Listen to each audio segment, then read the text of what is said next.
এই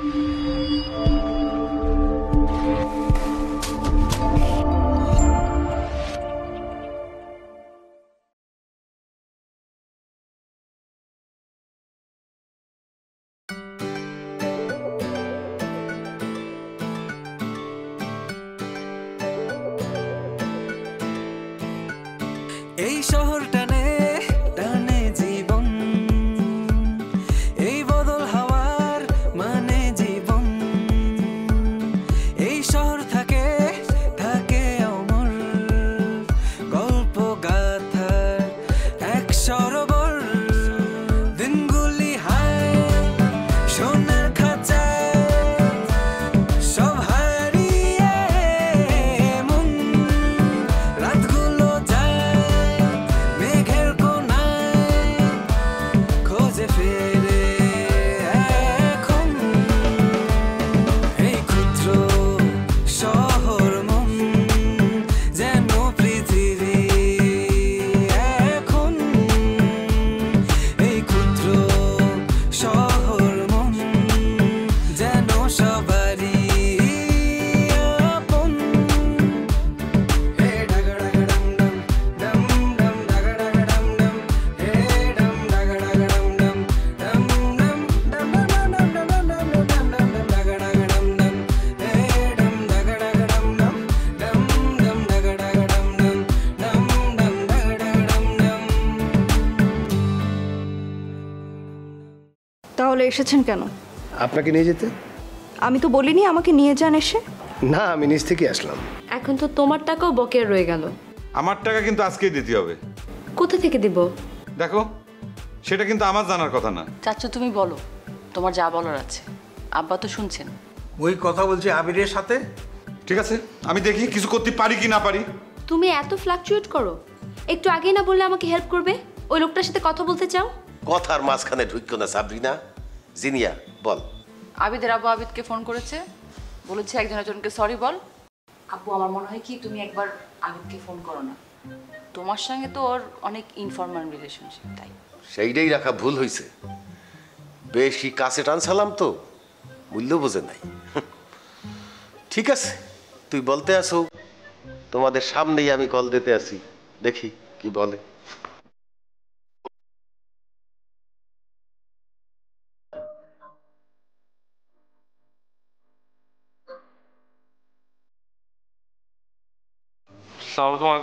জি আব্বা। আঙ্কেল কও আর আব্বা কও, সমস্যা নাই। তা আছো কেমন বাবা? জি ভালো আছে। একলা একলা ভালো থাকলে কি আর হইবে? সবাইরে নিয়ে ভালো থাকতে হইবে না? জি। তোমরা যে ভেজালটা করছো সেটা নিয়ে তো মোর বড় ভাইজান কথা বলছে। হ্যাঁ, একটা সমাধান তো হয়েছে। ও সমাধান হয়ে গেছে? আমি তো জানি না। ও আচ্ছা, আমি আবার আছে কোনো নিউজের টিভি চ্যানেল দেখি নাই, আবার কোনো খবরও পড়িনি, এই জন্য হয়তো জানি না। আরে বেড়া, ইয়ের কি হরো হরো, সমস্যা নাই। কিন্তু তোমরা যে এইরকম একটা ঝামেলা বাঁধাইবা এত বিশ্বাসই করতে পারতেছি না। তোমরা দুইজন বিয়ের আগের থেকেই একসাথে, আর এখন বিয়ের পরে আলাদা আলাদা। এটা কি মাইনে নেওয়া যায়? এত মানা যায় না। জি। তোমার এই সব ছোট ছোট উত্তর, জি হ্যাঁ হ্যাঁ জানি না, এই সব কথার তো কোনো মানে নাই। তুমি বাসায় আসো, তোমার সাথে সরাসরি কথা বলবো, আর তোমারে নদীর পাঙ্গাস খাওয়াবো। বেড়া আও। আঙ্কেল আপনি অনেক সুইট, অনেক দিল খোলা একজন মানুষ, কিন্তু আপাতত আমি আসবো না। তবে আসবো, আমি আসলে সেদিনের ঘটনাটা ভুলতে পারছি না। যেদিন ভুলতে পারবো সেদিন চলে আসবো, টেনশন করবেন না। আরে মিয়া, আমার মাইয়া কি ল্যাংরা লুলা নাকি দেখতে অসুন্দর যে আমি টেনশন করবো? কি কও না কও? হ্যাঁ জি। যা ডিসিশন নেওয়ার তাড়াতাড়ি কইরে ফেলাও, দেরি করা যাইবে না। আমার ডিসিশন নেওয়ার তো কিছু নাই, পরিবারের সম্মতিতে বিয়ে হয়েছে, দুই পরিবার যেটা ভালো মনে করবে সেটাই হবে। তুমি কি পরিবারের ডিসিশন মাইনে লবা? জি, পরিবারের যে কোনো সঠিক সিদ্ধান্ত আমি মেনে নিব। অবশ্য জোর করে চাপিয়ে দিলে আমি কেন, জিনিয়াও মেনে নিবে না। কথাটা মনে রাখো কলাম। ভালো থাকো। জি, আপনিও ভালো থাকবেন।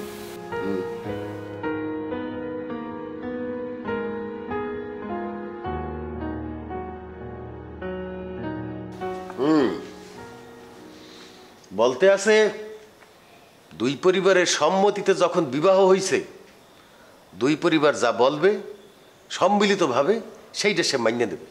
ভালো কথাই তো কইছে। হ্যাঁ, ও তো একটু পর পর কথা চেঞ্জ করছে, একবার এই কথা আরেকবার এই কথা বলছে। ও এরকম কেন করছে আমি বুঝতে পারছি না, আগে তো এরকম ছিলই না।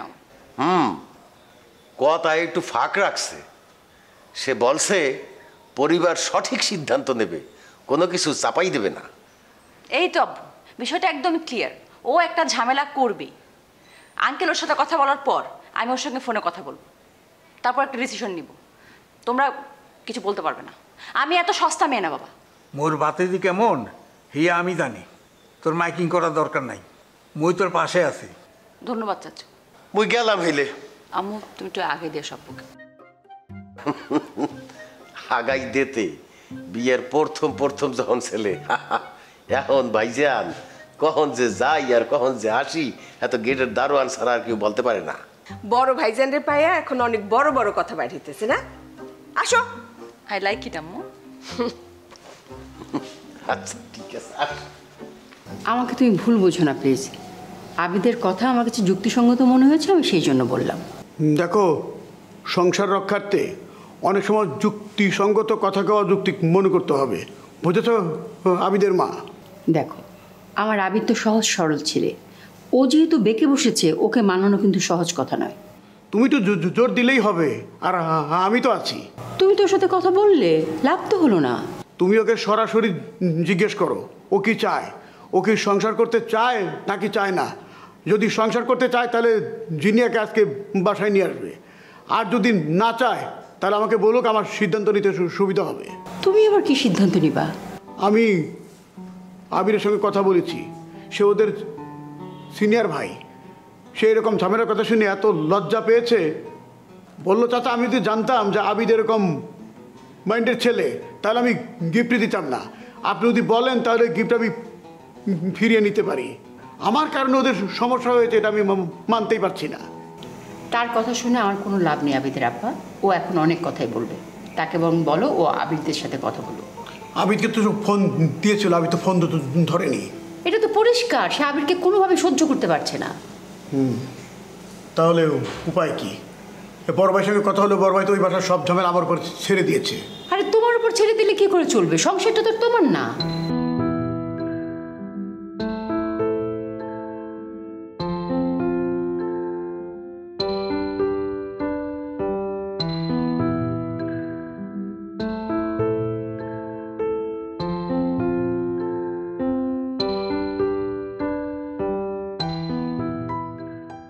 তাই তো ভাবছি।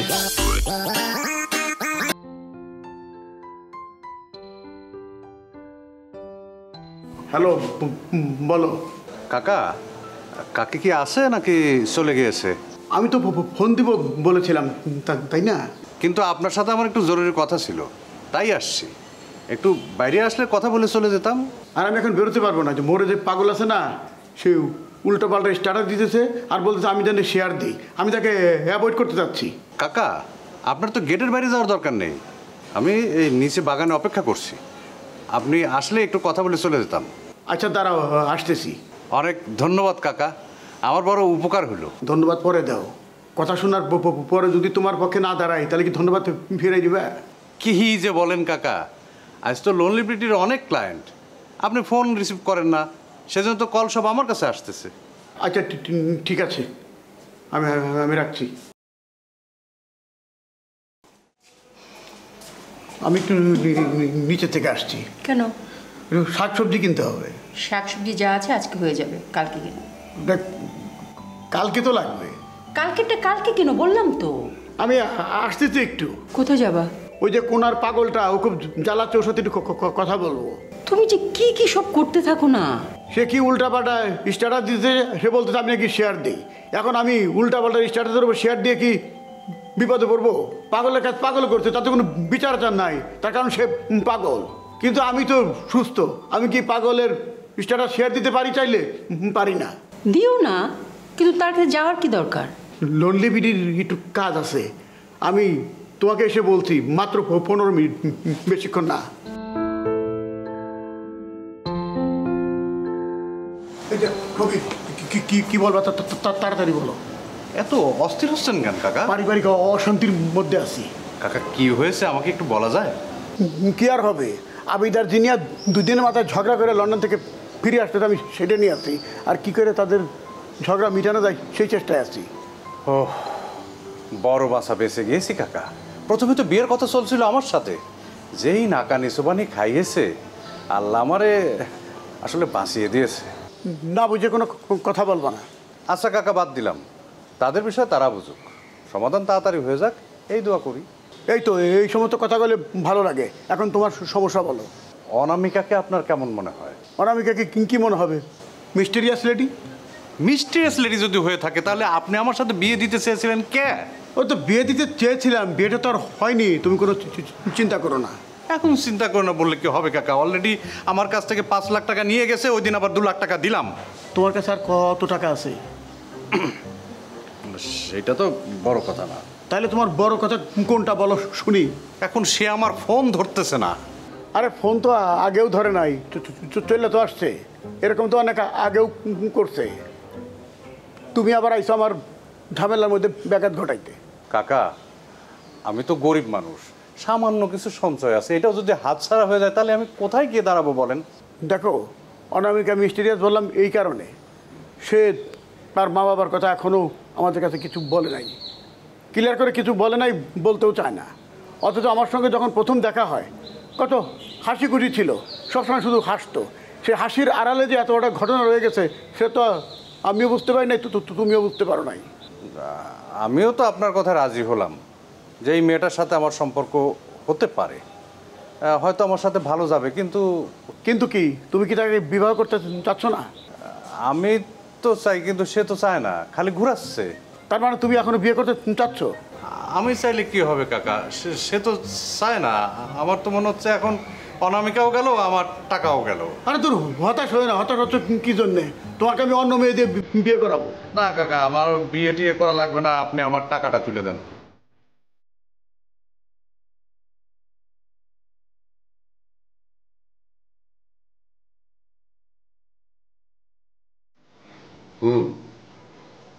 তোমার প্রস্তাব আমি বুঝতে পারছি। ঠিক আছে, আমি কথা বলবো, আনে তুমি ফোন নাম্বার রেখে যাও। স্যার আপনি এখনই কথা কন, মানে আমি তার সাথে আলাপ আলোচনা করেছি, তো এমনও হতে পারে সে হয়তো টোটাল কোম্পানিটা ক্লায়েন্ট সহ সেল করে দিতে পারে। তা আমি এখন সাথে থাকতেই আপনি কথা বলেন, সেটাই ভালো হয় স্যার। ঠিক আছে, ফোন দাও দেখি।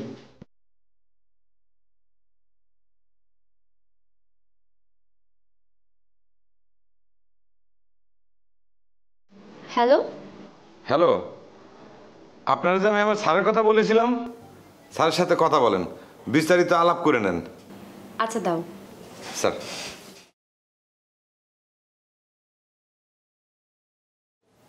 হ্যালো ভাই সাহেব, আসসালামু আলাইকুম। ওয়ালাইকুম আসসালাম স্যার। শহর আলী কারে ফোন দিছো? এ দেখি মহিলা কণ্ঠ। কথা বলেন স্যার, উনি মালিক। ঠিক আছে। ও আচ্ছা। হ্যালো, শহর আলীর মুখে সবই শুনছি। এখন আপনি বলেন আমি কিভাবে থাকতে পারি? 2টা পথ আছে। একটা হয় আপনি পুরো কোম্পানির দেনা পাওনা সহ কিনে নিতে পারেন, আর দ্বিতীয়টা ইনভেস্ট করতে পারেন। আচ্ছা, ইনভেস্ট করলে কেমন করতে হইতে পারে? স্যার এটা ডিপেন্ড করে অর্ডারের উপর। 10 কোটি, 20 কোটি, 50 কোটি, এটার কোনো ঠিক ঠিকানা নাই। আর যদি অর্ডার পান তাহলে তো কথাই নেই। আপনার কথা আমি বুঝতে পারছি। আসলে হয়েছে কি, আমি তো এই বিষয়টা নিয়ে চিন্তাও করি নাই, কারণ এই ব্যবসাটা আমি বুঝি না। আমিও বুঝি না। আব্বু মারা যাওয়ার পরে বাধ্য হয়েই হালটা ধরতে হয়েছে। কতদূর কি করতে পারবো বুঝতে পারছি না। অলরেডি অনেক পাওনাদার হয়ে গেছে। বুঝতে আসছি।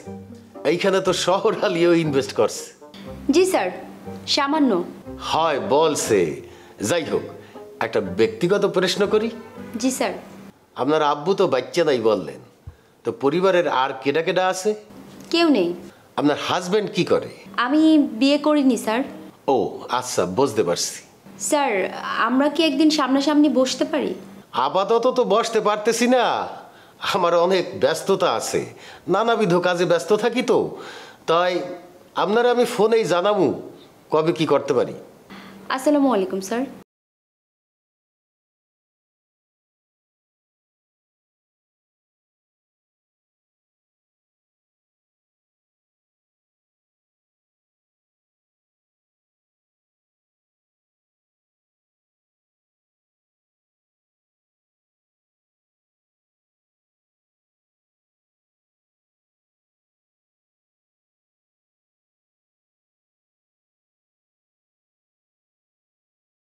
প্রতিষ্ঠানটা ভালোবাসা আর প্রতিষ্ঠানের জন্য কাজ করা দুটো কিন্তু আলাদা জিনিস। যাই হোক, মুই ছাটাই করবো না, এইটা আমি মানতে রাজি না। তা আমি বিষয়টা ভাবতে পারি, এমন হইতে পারে যে তার কোম্পানি আমি কিনে নেব, তার একটা দাম কইতে কও। জি স্যার। হ্যাঁ হ্যাঁ হ্যাঁ হ্যাঁ, তুমি এইসব আগেই ফয়সালা করলে পারতা। একটা লোকে এত দূর এনে, তাও আমি বলবো তুমি আরেকবার ভাবো, ভাবে দেখো কি করবা। কাকা, হ্যাঁ, আসলে মেয়েটা কোনো ডিসিশন নিতে পারতেছি না। ডিসিশন নিতে পারতেছে না তো তাহলে আমার ফোন রিসিভ করতেছে না কে? বললো তো ব্যস্ত ছিলাম তাই রিসিভ করতে পারিনি। ও আমাকে অ্যাভয়েড করতেছে কাকা, বিশ্বাস করেন আমার কথা। অ্যাভয়েড করলে করুক, তোমার ওটা পাত্তা দেওয়ার কী দরকার? নিজের ওজনটা বোঝার চেষ্টা করো। আমি তাকে অ্যাভয়েড করব তার তো কোনো উপায় নাই। কেন উপায় নাই? সে তো আমার কাছ থেকে 7 লাখ টাকা নিয়েছে। আর সে তো তোমার কাছে 7 লাখ টাকা ধার নিয়েছে, সময় মতো শোধ দিয়ে দেবে, আমি তো সাক্ষী। সেই জন্যই তো আমি অ্যাভয়েড করতে পারতেছি না কাকা।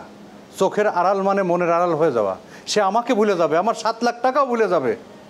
কত কষ্ট করে এই টাকা সঞ্চয় করেছি আপনি জানেন কাকা। আরে তোমার তো তার 7 লাখ টাকা ছিল, আমার তো 8 আনাও নাই। আমার আরও কিছু আছে, কিন্তু সেই সব তো আর অনামিকাকে দেওয়ার জন্যই না কাকা। তুমি এত কথা আমার কেন বলতেছো? আমি কি অনামিকার আত্মীয় যে তাকে খুঁজে এনে তোমার টাকার ব্যাপারে মীমাংসা করে দেবো? কাকা, আপনি আমাকে উদ্ধার করেন, আমার টাকাগুলো আপনি আমাকে তুলে দেন। বাবারে, আমি আবিদার জিনিয়ার ব্যাপারটা নিয়ে খুব ঝামেলার মধ্যে আছি, তুমি আর এর মধ্যে ঢুকো না, একটু সবুর করো। কাকা, আমার মাথার তো ঠিক নেই, আমার ফোনটা যদি ধরতো তাও তো হইতো। আচ্ছা ধর, আমি ফোন ধরিয়ে দিচ্ছি, বেশি দেরি করো, আমি তোমার কাকিমার আমাদের অপেক্ষা করতেছে।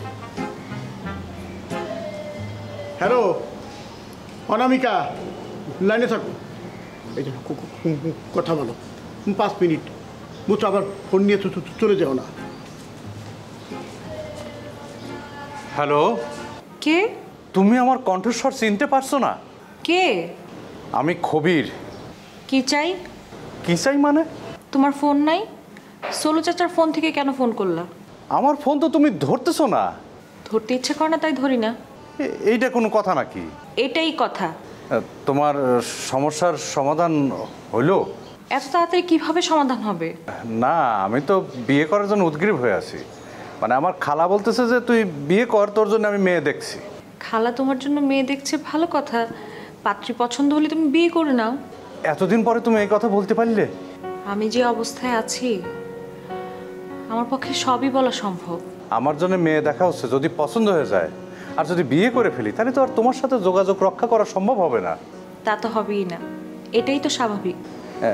এখন সমস্যা হচ্ছে বিয়ে করতে গেলে তো টাকা লাগবে। ফ্রিতে কি বিয়ে করা যায়? আর টাকা তো সব তোমার কাছে দেয়া, তুমি কবে দিবা তারও তো কোনো ঠিক ঠিকানা নেই। সেটা তো টাকা নেওয়ার সময় বলেছি, কখন আমি টাকা ফেরত দিতে পারবো আমি নিজেও জানি না। আর তুমি তো সেটা জেনেই আমাকে টাকা দিয়েছো। সেই জন্য আমি তোমাকে দোষ দিচ্ছি না। আমি দোষের কাজ করি না। এখন তাহলে উপায় কি?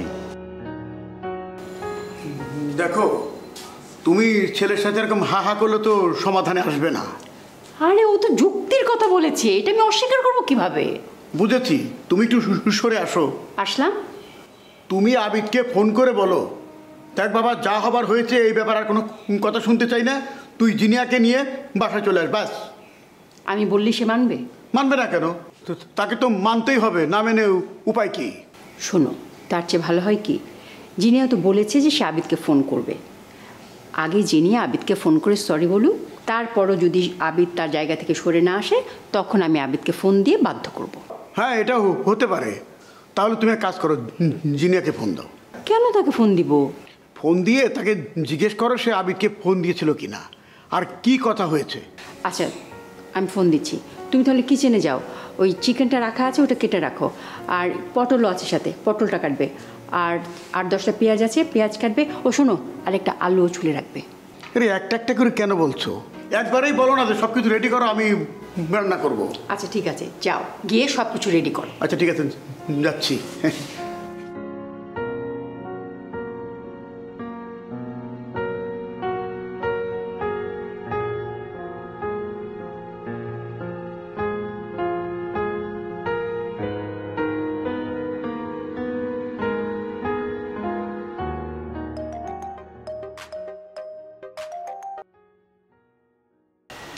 হ্যালো, আসসালামু আলাইকুম। ওয়ালাইকুম সালাম, কেমন আছো মা? শরীরটা বেশি ভালো না, গতকাল খাবার পরে একটু বমি হয়েছে, কেমন যেন লাগছিল, ঘুমিয়েছি সেই মধ্যরাতে, এখন ভালো আছি। বলেন। ফুড পয়জনিং হতে পারে। তুমি বেশি করে স্ট্রেস নিচ্ছ, আসলে ব্যাপারগুলো এতদিন জিয়ে রাখতে হয় না মা। জি, তা তো অবশ্যই। তুমি কি আবিদকে ফোন দিয়েছিলে? আমি দিব ভেবেছিলাম, পরে আব্বু বলল কথা বলবে, চাচিও কথা বলবে। আবিদের সঙ্গে কথা হয়েছে, আবিদ নাকি সরি বলবে না, আমি বললে বলতে পারি, আর আমাকেও নিতে আসবে না, আমি গেলে যেতে পারি। হ্যাঁ, এটা তো আমি জানি। এখন আমার কি করণীয় আপনি বলেন। তুমি মা এখনই একটা ফোন দাও, তুমি কথা বলো। তুমি কথা বলে আমাকে জানিও, আমি দেখি কোন একটা ব্যবস্থা নিব।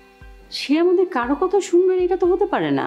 ঠিক আছে আম্মা, আমি দিচ্ছি, কিন্তু আমি ফোন করার পরে সে যদি আমার সাথে খারাপ বিহেভ করে তাহলে কিন্তু বিষয়টা অন্যরকম হয়ে যাবে, বলে দিচ্ছি। কারণ লন্ডনে আমার সাথে যেরকম ব্যবহার সে করেছে, আমি এরকম আবিদকে কখনো দেখিনি। স্যার, আমি আসলে আমার বিবাহ সম্পর্কিত বিষয় নিয়ে একটু প্যারার মধ্যে ছিলাম, তাই কোনো পরিকল্পনা করতে পারে নাই। ফোন তো তুই দিছিস। তুই কি চাস না আমি ফোন দেই? জানি না। আমি স্যার খবর পাইছি যে আনিতে নাকি শ্রমিক ছাঁটাই হইবে। আমি সবসময় চাই স্যার আমাদের এই কোম্পানি আনিদ পৃথিবীর বুকে ছড়ায় পড়ুক, নাম কাম সব কিছু। আগে একটা প্রজেক্ট প্রপোজাল তৈরি করতে বলেন, কত টাকা লাভ হইবে সেটা না জানিয়ে আগানো কি ঠিক হবে স্যার? হ্যাঁ, চেয়ারম্যান স্যার জানতে চেয়েছিলেন আপনি অফিসে কেন আসেননি। আমার ইচ্ছা। কি অফিস কি তার ইচ্ছা মতো চলবে?